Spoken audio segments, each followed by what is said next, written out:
Mi presenti tu? Sì, va bene, non ti preoccupare. Mi presenti tu il gruppo? Allora, la tua orchestra che non è i miei completo, ragazzi, 3 fisarmonicisti. Qui abbiamo Renato, la fisarmonica rossa, voce. Poi alla batteria il nostro Paolino.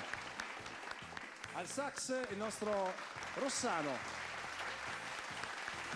Alla fisarmonica verde il nostro Francesco e la bionda la nostra Erika. Grazie, buonasera. E poi ovviamente il nostro Romeo. Grazie, sì. Cioè, Romeo è Cooperfisa, Romeo è lui, il grande Romy. Troppo gentile, dai. Amore, dimmi. no dai, ascoltami Romeo tesoro.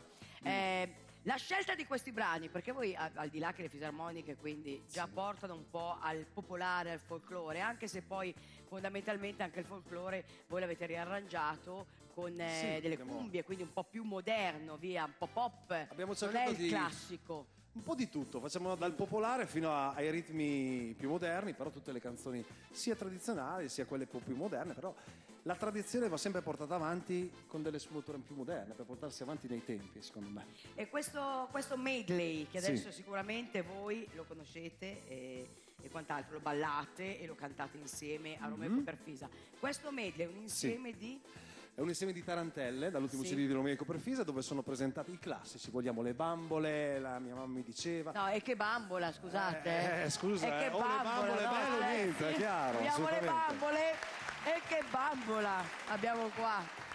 E sono canzoni popolari che qui naturalmente tutti amano e noi le abbiamo riarrangiate in questa versione a tarantella con le 3 fisarmonie, il nostro stile che tu conosci da tanti anni.